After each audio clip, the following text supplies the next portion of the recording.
Hello, my lovies. How are you? Okay, we are in our language. So you have your language quiz today, which have you looked at it? It's going to take you 4 minutes, if that, okay? It needs to not take a short time, but it should not take you very long because you already know all of this information. And did you hear yesterday's chapel message? Don't play that game. Oh, it's too hard. I'm going to take forever. Oh, this took me so long.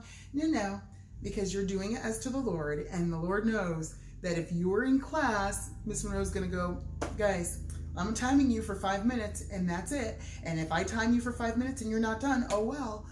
And you get it done. You know you do. So be focused and get that done because it's a really easy quiz and you know all of it.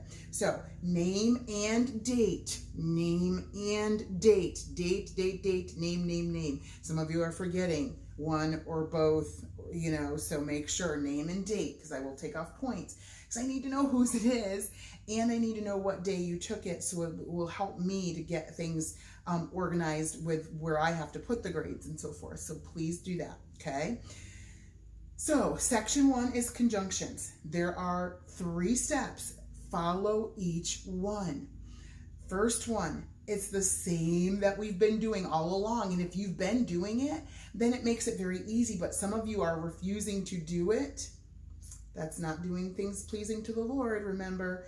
So don't refuse to do it. Do it correctly. Draw your subject predicate divide line. Draw a line between the subject and predicate parts of the sentence. We've been doing it all year long since the very beginning of the school year. Just a month or 2 into the school year, you were doing your subject predicate divide. Plus, you already told me you knew how to do it from 2nd grade.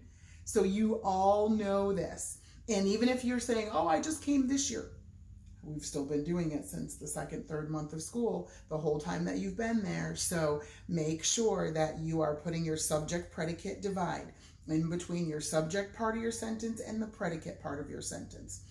2, underline the verb twice and the subject once. We've been doing that forever as well. Verb twice, subject once. Then 3, draw a circle around each conjunction. And there's only 3 words that we've learned about that are conjunctions. There are more, but there's only 3 that we've talked about. So you look for those 3 words and you circle them. That's it. That's all you have to do for section 1. Okay? Subject predicate divide, verb twice, subject once, circle your conjunction. 2, diagramming. Now there's 4 steps, but guess what the first one is? Subject predicate divide line. Draw a line between the subject and predicate parts of each sentence. Right before your verb, your subject ends and then goes into your predicate. Underline the verb twice and the subject once. Same as the top and same as we've been doing for days and weeks and months and years for some of you. 3, circle each conjunction. Then 4, the only thing that's different is diagram. That's all. That's it. And then you're done with this whole quiz. So again, it should take you, 4 minutes? Maybe. And that's it. So work hard to get that done. Make me proud. I know you can do it, and I know it's not going to take you that long. So if you're taking 10, 15 minutes to do it, you're playing mom and dad. Don't you dare do it, okay? God knows. He's watching you. You do your best as to the Lord and do it well because I know you all know this. So you need to take a moment and pause so that you can take the quiz right now because then I'm going to go on and do the review for the language and the language page. So pause it.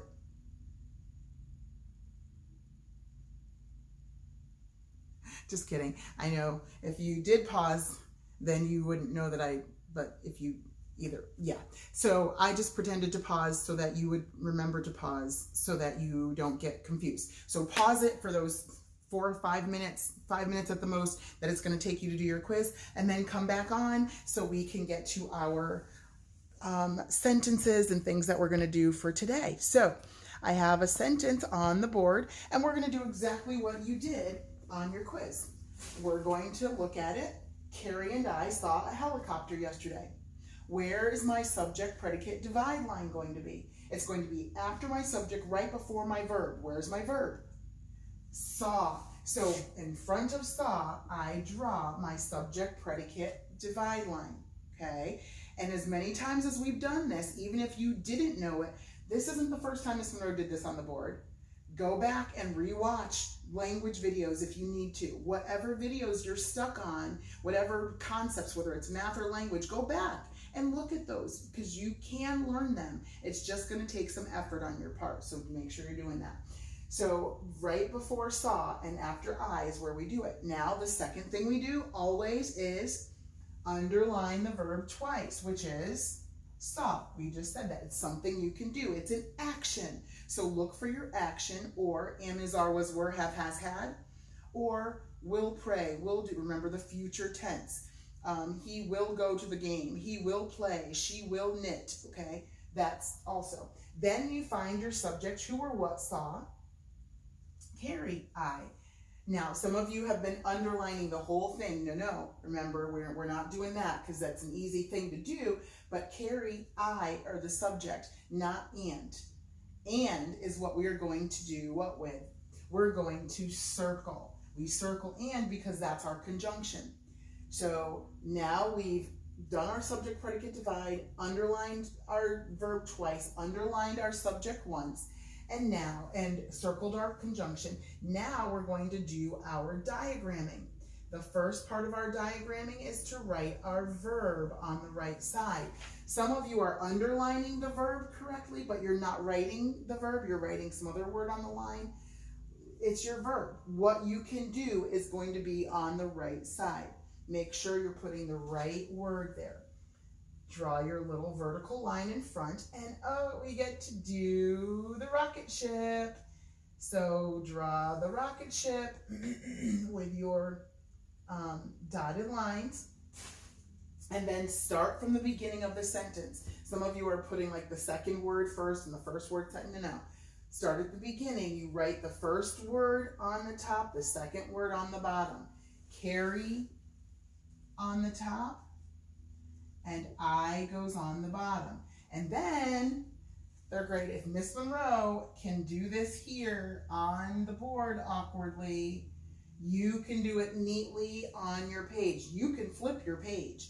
Miss Monroe can't quite flip the board so that she can get that and neatly on that dotted line, but you can. So make sure that's what you do. So think carefully as you are diagramming. So you already should have done that carefully on your quiz, but here's just a review. Now, just really quickly, because I don't want to take too much time. I know I'm already taking some, but I want to make sure you get these things down. Look at the rest of our sentence. A helicopter yesterday. Each of those words we also know. We know that helicopter is what? Very good. It's a noun. Put an N up there. What is a? It's an adjective describing our noun. I'll put ADJ for adjective. What about yesterday? Yes, elbow bump. It is an adverb describing saw. What question is it answering?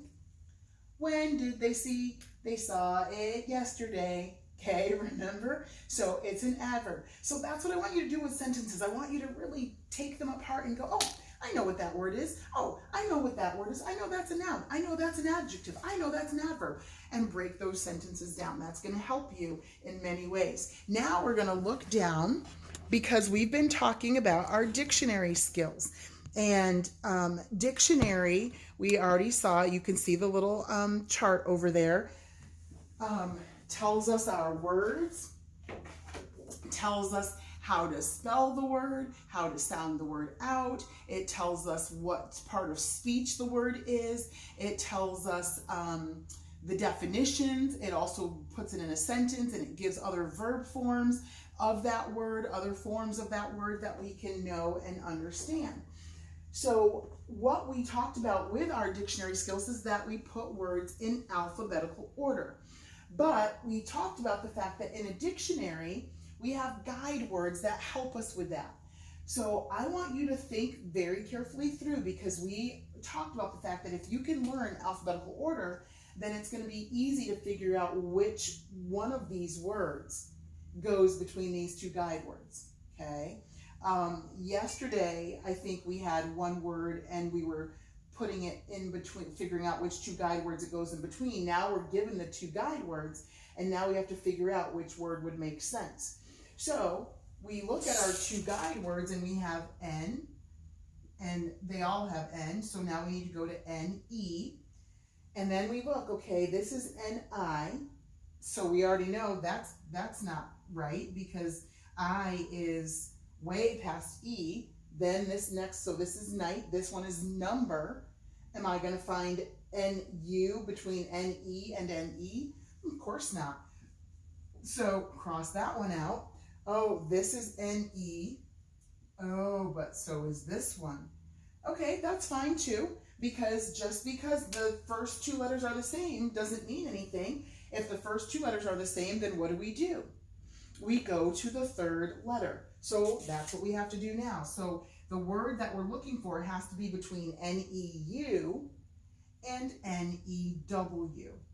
So here is N-E-W, and this one is N-E-I. Am I going to find I between U and W, or will I find W between U and W?